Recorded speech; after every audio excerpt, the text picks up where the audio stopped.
Sachet.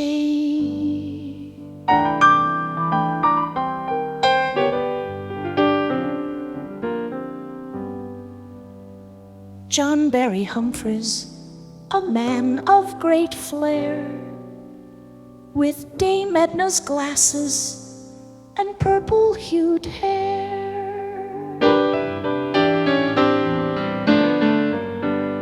Sir Liz was a riot, so crass and so bold. On stage and on screen, his stories were told. From mossy beginnings to global renown, he charmed every city, each village and town. A master of satire, with wit sharp and sly, he made the world laugh, then waved us goodbye.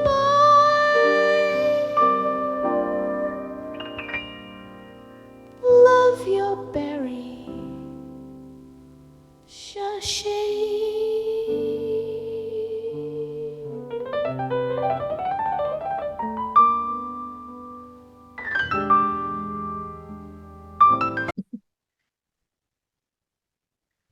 Hello all, welcome to the Outback Sisters. I'm Denise.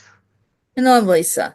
Today we thought we would look at John Barry Humphries, AC, CBE, and he is the satirical genius who redefined comedy in Australia at least.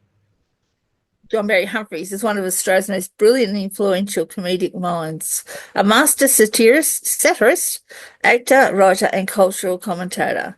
His iconic characters included Dame Edna Everidge and the loathsome Sir Les Paterson, with an indelible mark on global entertainment. Over a career spanning 7 decades, Humphries redefined character comedy, blending razor-sharp wit with poignant social critique. His work transcended mere performance, offering a mirror to society's absurdities, pretensions, and unspoken truths. He was born in Melbourne on the 17th of February 1934. He was the son of a construction manager whose name was Eric Humphries and his wife, Louisa Agnes Brown. Barry Humphries' family he included a grandfather who immigrated from Manchester to Australia. He was raised in a well-off home in Camberwell, Melbourne, where his solitary childhood, marked by extensive imaginative play, laid the foundation for his future as a performer. Humphries grew up in the city's conservative suburbs, an environment that would later fuel his satirical genius.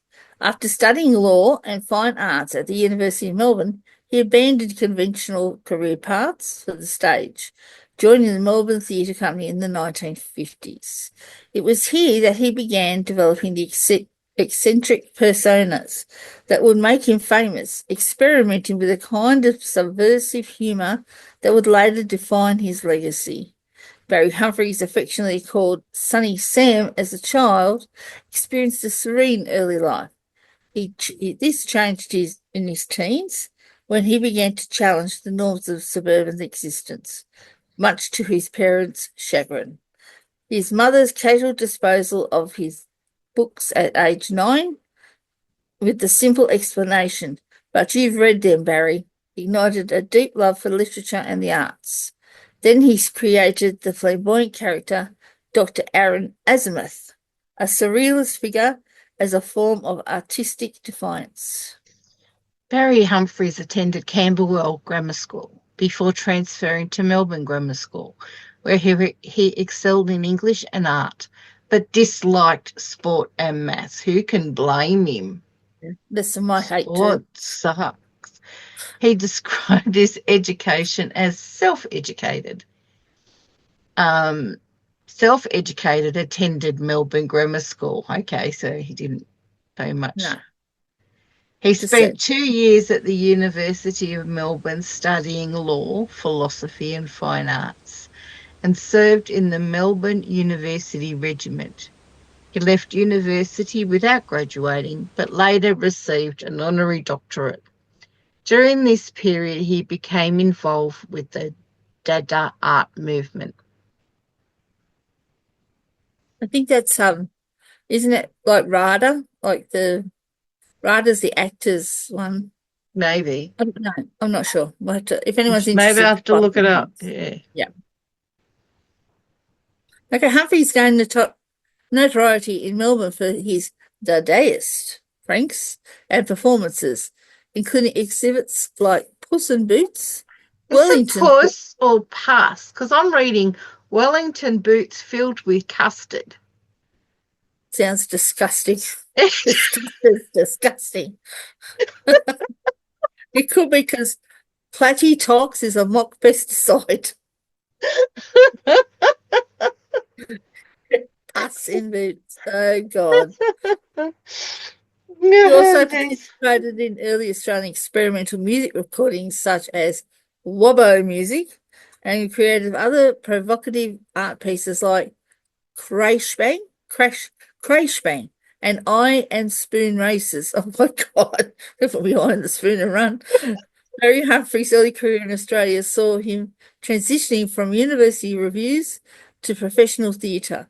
He joined the Melbourne Theatre Company when he first introduced the character of Edna Everidge in a sketch titled Olympic Hostess. This character, along with Sandy Stone, which he developed later, became central to his comedic repertoire. He then moved to Sydney Phillip Street Theatre, a hub for satirical comedy, where the success of Edna Everidge propelled his career. During this time, he also participated in more serious theatrical endeavours, such as appearing in Australia's first production of Samuel Beckett's Waiting for Godot, demonstrating his range as a performer. In 1959, Humphries relocated to London, marking a significant shift in his career. He quickly became integrated into the British comedy scene, forming close associations with figures like Peter Cook and Spike Milligan. His contributions to the satirical magazine Private Eye, particularly a cartoon strip, The Wonderful World of Barry Mackenzie, further established his reputation. He also made his mark on the West End stage, performing in musicals like Oliver and engaging in various theatrical projects. This period also saw him begin to develop his one-man shows, which would become a cornerstone of his later career. Humphries didn't just create characters, he crafted them. They are fully realised alter egos, each serving as a vehicle for biting social commentary.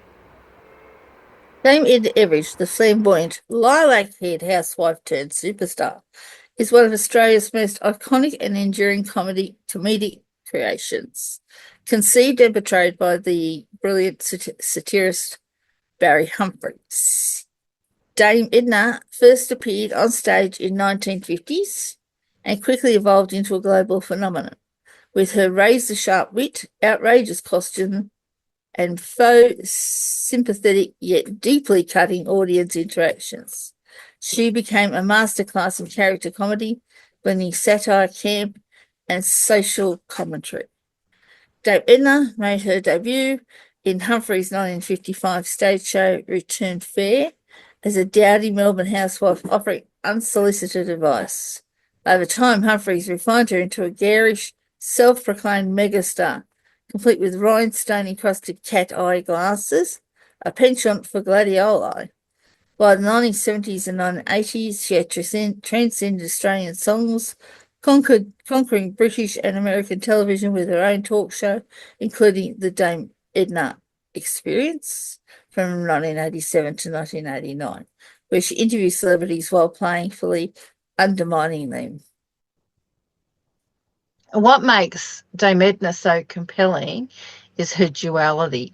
She is simultaneously endearing and vicious, parody of celebrity narcissism and suburban pretension. A signature audience interactions where she would befriend audience members only to mock them mercilessly. If I could speak, would be better. Hello, possums! Highlighted the absurdity of social hierarchies and the cult of fame. Beneath the glitter and one-liners, Humphries used Dame Edna to critique the middle class values, media sensationalism, and cultural snobbery.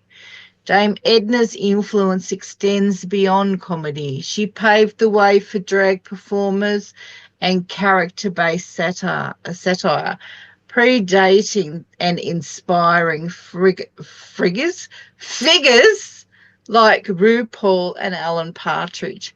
Humphrey's genius lay in his ability to make audiences laugh while subtly exposing their own vanities.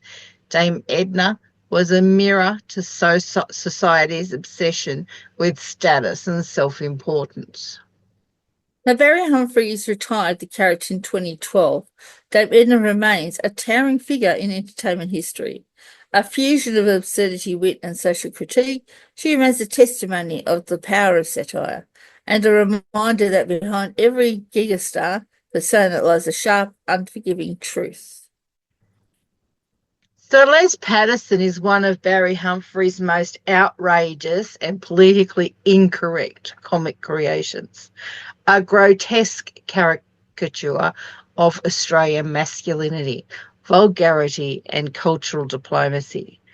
As Australia's fictional cultural attaché, Sir Les embodied every negative national stereotype with glorious, stomach-churning excess. With his stained safari suits, perpetual drunkenness, and horrifying personal habits, Les was both repulsive and hilarious, a masterclass in satirical character comedy.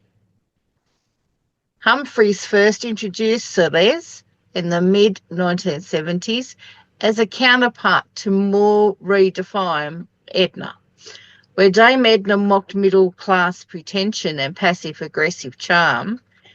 Sir Les was pure ID, a lecherous, flatulent, perpetually sweating bureaucrat who represented the worst of Australian boorishness.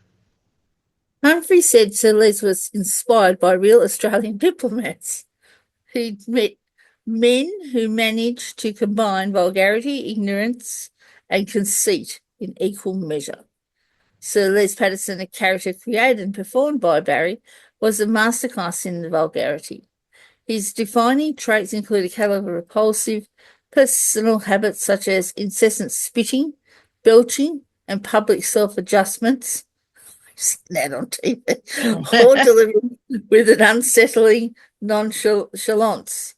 This was compounded by his alcoholic incompetence, manifested in slurring speeches and frequent physical mishaps. Despite his utter lack of qualifications, he held a supposed diplomatic status, allowing him to spout offensive worldviews rooted in sexism and racism with complete shamelessness. In essence, Sir Les Paterson's very existence served as a brutal satire of Australian cultural cringe and the often absurd nature of political appointments. Yeah. I remember that. I remember sitting there in an interview and he's got his hands in places, moving things around. Well, that's the character, wasn't it? He was just... He was crude. He was horrid. Ugh. Yes. Repulsive. It was really crude. Yeah. But beyond the sheer crudeness, Sir Les functioned as a sharp cultural commentary. His role as a cultural attaché was a pointed critique of Australia's perceived cultural insecurity, mocking the nation's often desperate attempts to garner international respect. His exaggerated ochre persona served as a vehicle to dissect and critique toxic masculinity, highlighting the most undesirable traits of a certain type of Australian male. Furthermore, the character's improbable official position lampooned the potential for political cronyism and bureaucratic incompetence. Welcome to 2025.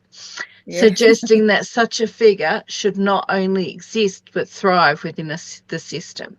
In this way, Celeste Paterson transcended mere vulgarity and became a powerful tool for social and political satire. Humphries played Les in live shows, TV appearances, and often official interviews where the character would offend everyone in sight. The comedy came from the contrast between his supposed dignity, having a knighthood and a diplomatic role, and his revolting behaviour. Les Paterson was Humphries at his most brutally funny. A character so repulsive he circled back to brilliance. No veneer of politeness, just pure offensive truth disguised as buffoonery. Through the drunken lecherous caricature, Humphries held up a beer-stained mirror to Australian society, exposing its cultural insecurities and vulgarities. While Dame Edna mocked with a gloved hand, Sir Les bludgeoned audiences with meat pie in one hand and a beer in the other. Mm. And in doing so, became one of comedy's most unforgettable monsters. Sandy Stone, one of Humphries' notable characters, portrayed an ageing Australian man, often depicted as solitary or as a widower, who had lost a daughter in childhood in 2016. Humphries reflected that the character had evolved, allowing him to develop a deeper understanding and empathy for Sandy, to the point where he felt a personal transformation into the role. As Humphries aged, he found he could portray Sandy Stone without the aid of makeup, instead performing in his own dressing gown, adding a layer of authenticity to the character. I've never heard of that character. No, well, neither have I. No. His monologue subtly revealing the quiet despair that permeated post-war Australian life. This character, in stark contrast to Dame Edna, or the boisterous Les Paterson, highlighted Humphries' remarkable range, demonstrating his ability to move seamlessly from outrageous farce to profound tragedy. His creations proved that comedy could be both intellectually daring and deeply entertaining. By the 1970s, Humphries had achieved international stardom, captivating audiences in London's West End, Broadway, and on television. His one-man shows, such as Housewife Superstar and Back with a Vengeance, were celebrated for their improvisational brilliance. The Dame Edna Experience redefined the talk show format, showcasing Humphrey's ability to reduce A-list guests to laughter with her backhanded compliments and faux sympathetic cruelty.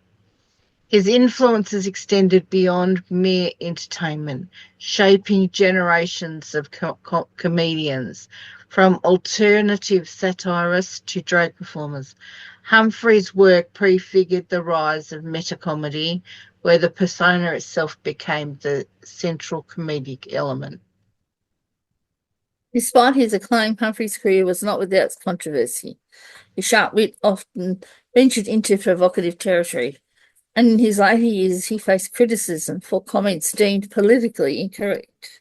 However, even his detractors acknowledged his unmatched skill as a performer and social observer.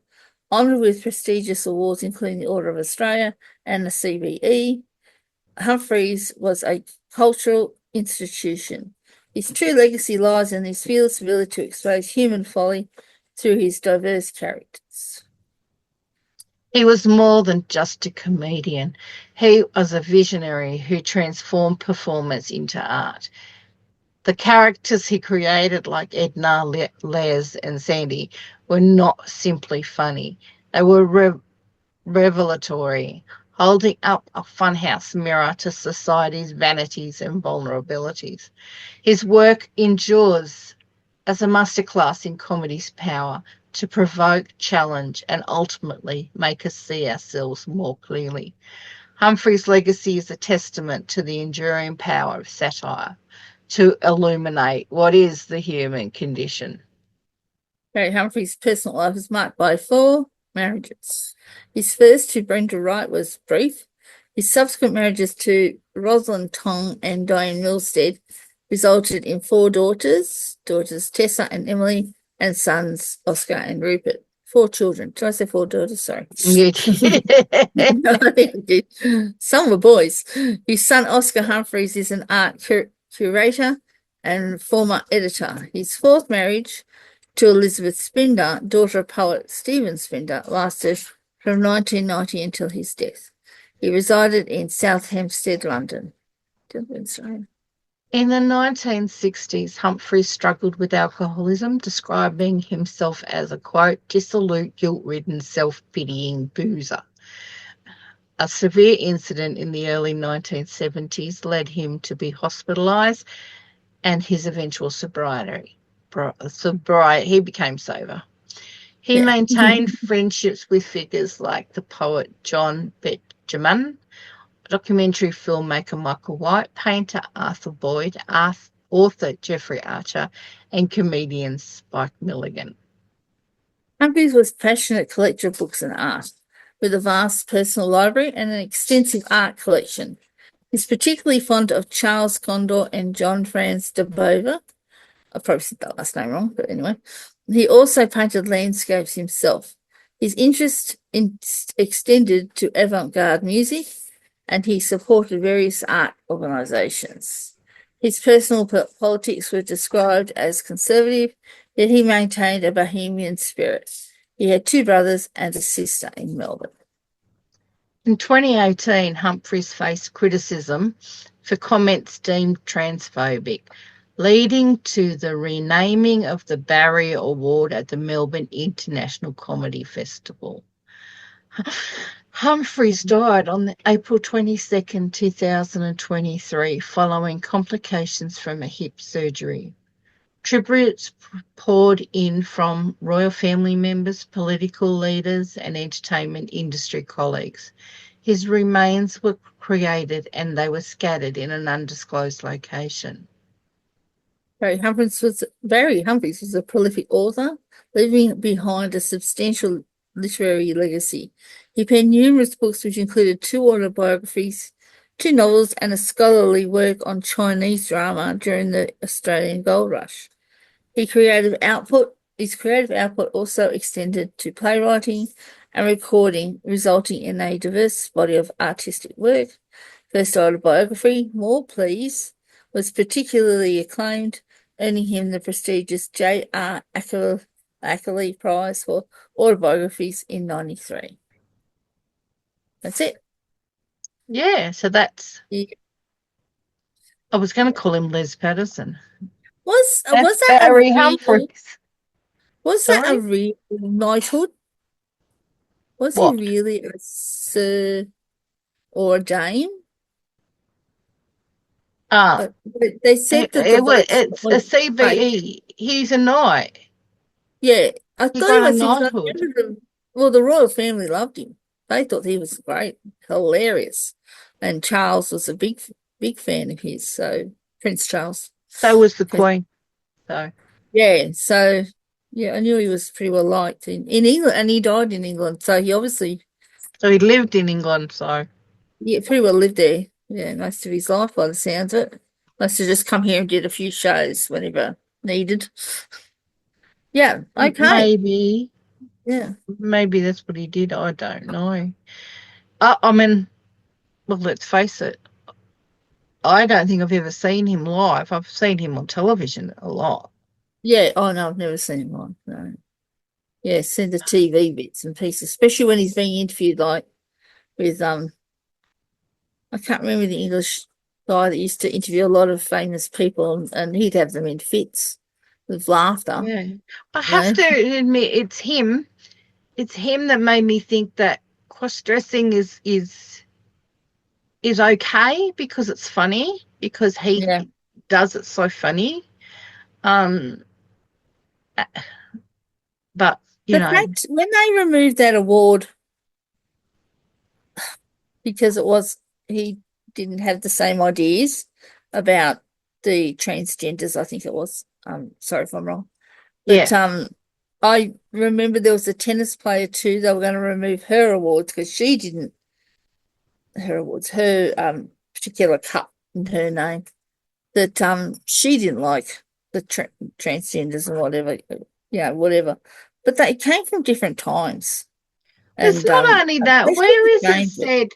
Where is it said that we don't have the right to have our own opinion? I Yeah. mean, I don't know what he said. I've got no idea. But if I No. say to you now that I believe that, I don't know. I The don't know. world is flat. Men are men. That Yeah. and they can't be women. That's my opinion. I'm allowed to have it. People may argue with it and say no, that's not right. Men can be women, but that's my opinion. I'm Yeah. not a doctor, but you ask a doctor and they'll tell you men are men. But Yes. I'm not a doctor. I'm not professing to be all knowing. My opinion is men are Yeah. men and can't be women. However, if they want to put on dresses and That's wander just plain. around, I've got no problem with that. No problem at all. So I guess it's our lack of free speech that makes It's a problem. it wrong. Yeah, it is a problem. If my ideas are different to yours, then what? I can't skip them. Yeah. Not in this day and age, I'm afraid. No. Anyhow, let's get away from politics. Yes. All right. Well, thanks for joining us, and don't forget to like and subscribe. And join us next time for another interesting individual. Yeah, Or that's group, right. who knows? Who knows? You never know with us. Yeah, Take care no, and that's for have sure. a great week. Yep. Bye. Bye. See you, Jace. Bye. Bye, Elisa. Bye.